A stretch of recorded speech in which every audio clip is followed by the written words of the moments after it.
Erica.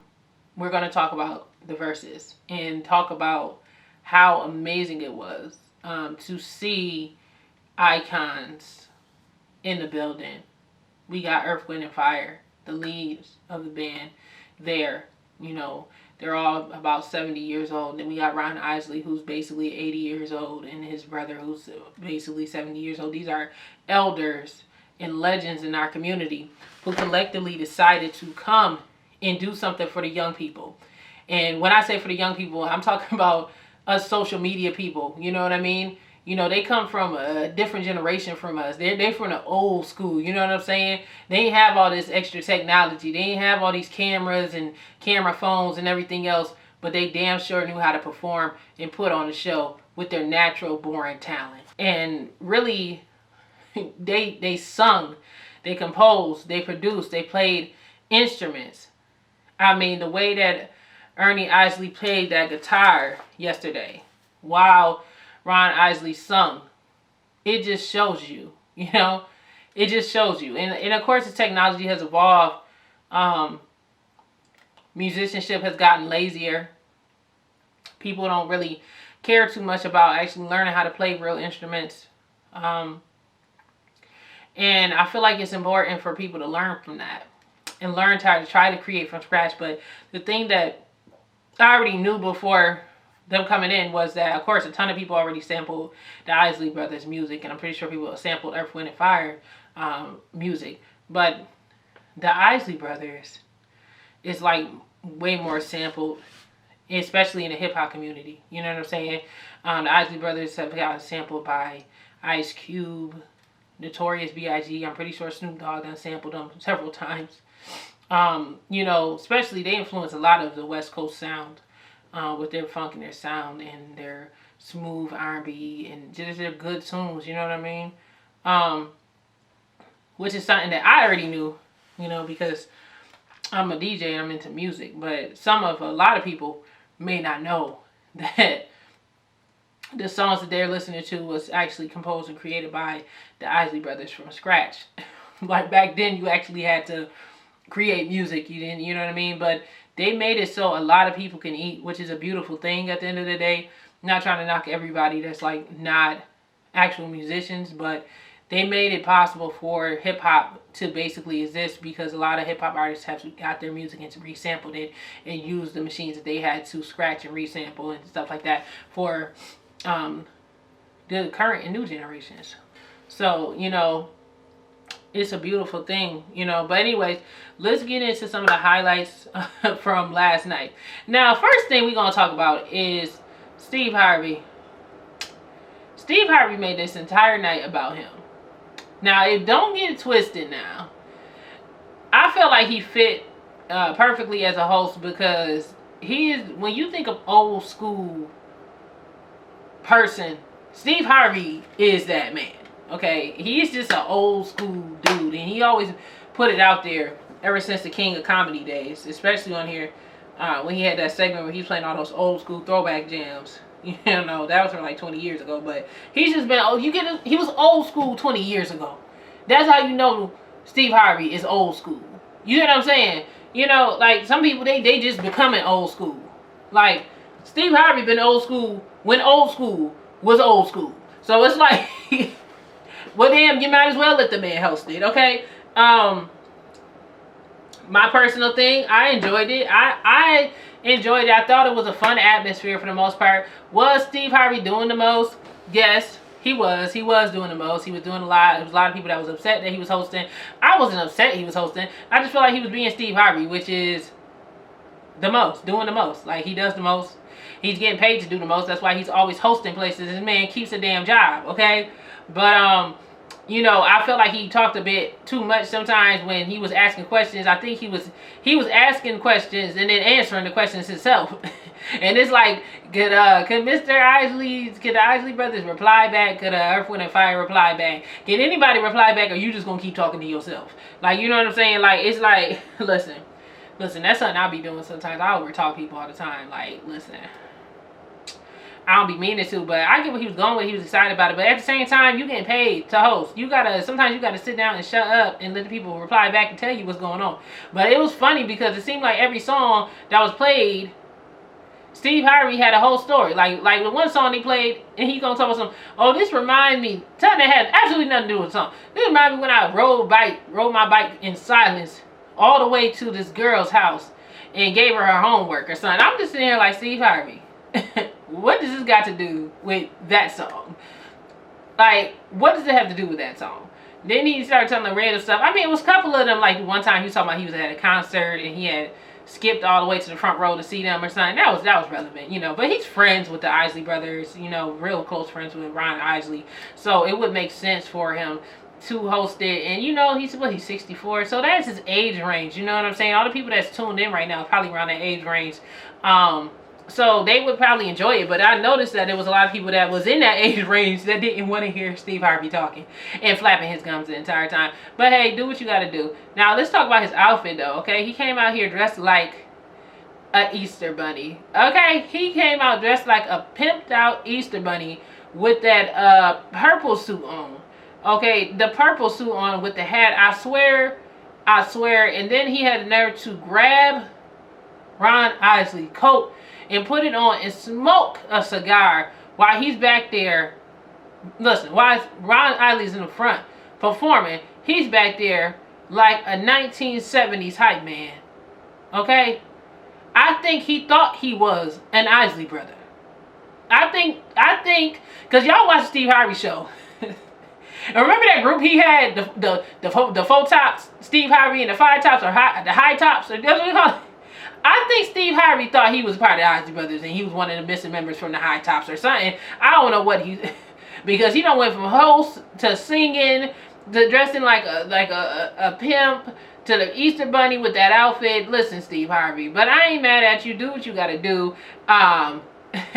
Maybe you can help me get a job. Let me not say too much about him. Hey there.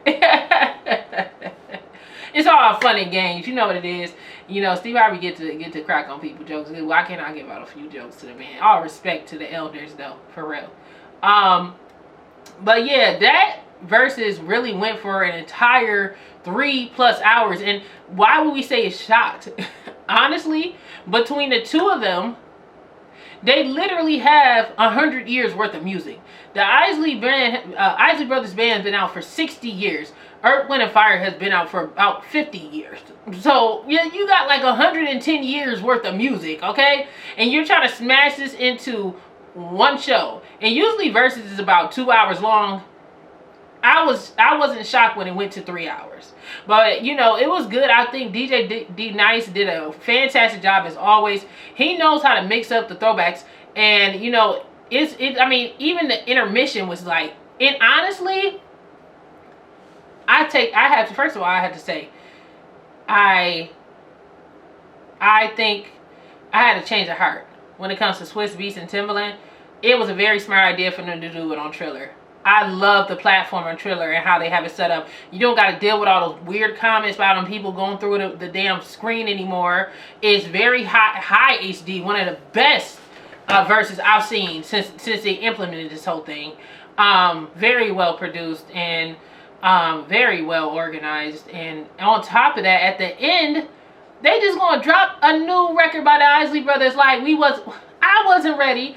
And this shit was banging, okay? And Ron Isley still had that gray beard on. He just changed it up. Listen, you know you fly when you 80 years old and you can just switch it up like that. Black do not crack, people. Okay? Really, it does not. But yeah, so what other things?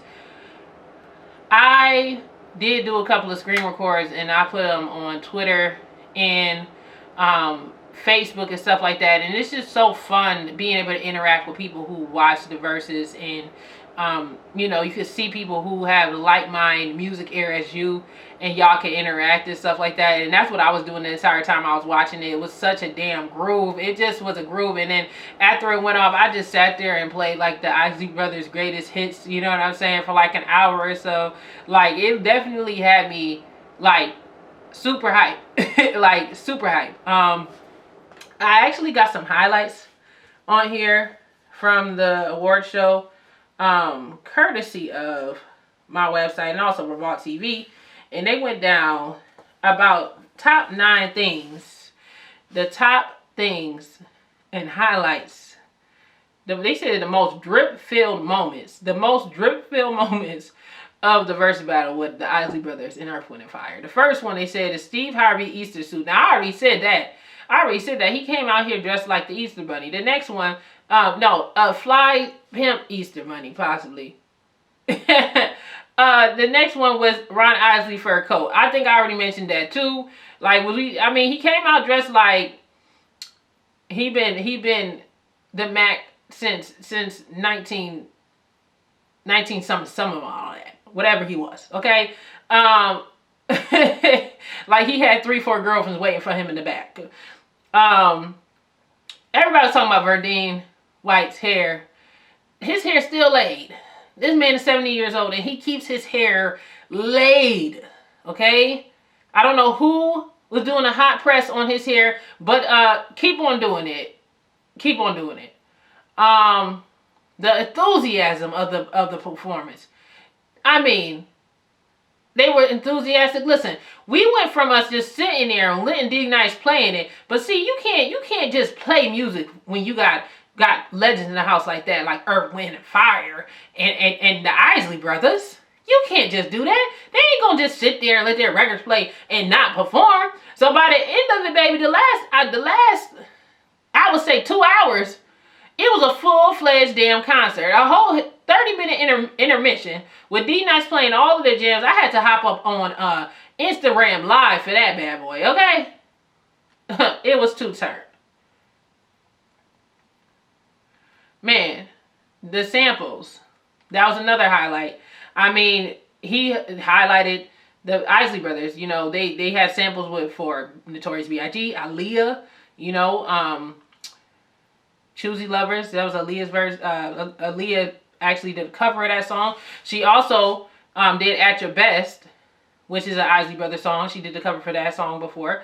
And it's just, you know, this is the stuff that people that might be younger might not know. Like, I already knew this, but there's younger people that's younger than me that don't know that Aaliyah and Notorious B.I.G., Ice Cube sampled them. You know what I mean? So I feel like it's very educational for the people that's out there that's younger who may not know these things. They may not know. But for the most part, it was just a celebration of Black culture. I had a good time. I cooked. I had such a good time cooking and just sat back, enjoyed the show, and had a little dessert. But yeah, I mean, overall, that was just like off the charts.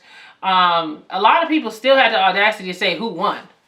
You know who won the Verzuz? We won. The fact that we was able to get a free damn concert out of the Isley brothers in Earth, Wind, and Fire in the comfort of our damn home, and we didn't have to have cable, we won. We the people won. So I need everybody to get out their high horse talking about the Earth, Wind, and Fire win, the Isley brothers won. No, we won. They did not have to come on that platform and give us a show at all. Okay, I know they got paid. I know that they're paying people, whatever. But us as an audience, we got our asses a free show.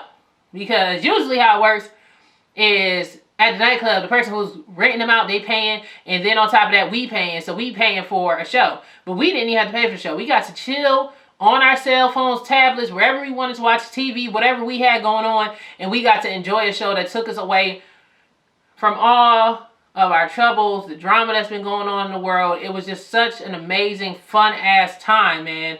And I can't say anything else besides thank you. Thank you, Earth, Wind, and Fire, for your music. Thank you for letting us watch it for free. Thank you, Ron Isley, for letting us in the Isley Brothers. Thank you, Erwin Isley. Thank you for letting us sit and watch you guys perform and bring us back to the good times. And Steve Harvey, good job. Good job hosting it. Everybody's like, why is he so hyped? I mean, those are like his icons. For a 64-year-old, his icons, like, you know what I mean? They are already our icons, and we're younger. You know what I'm saying? So imagine how starstruck Steve Harvey might be, because he was there when they were at the height of their careers, when they were like new, fresh face. You know what I'm saying? So I can see why he was like extra giddy and shit. Like, I mean, I'd be giddy as hell too. Like, you getting paid to sit and hang out with your music icon and idols, like that music that you listen to your whole life. Like, why wouldn't you be giddy? You know, I just feel like some people just be, you know, I mean, he was doing a lot. A lot of people was on Twitter dragging Steve Harvey, you know what I'm saying? But overall, there is no winner between the two of them because they already won. The winner is us. Like I said, because we got to watch it for free. DJ Eric J.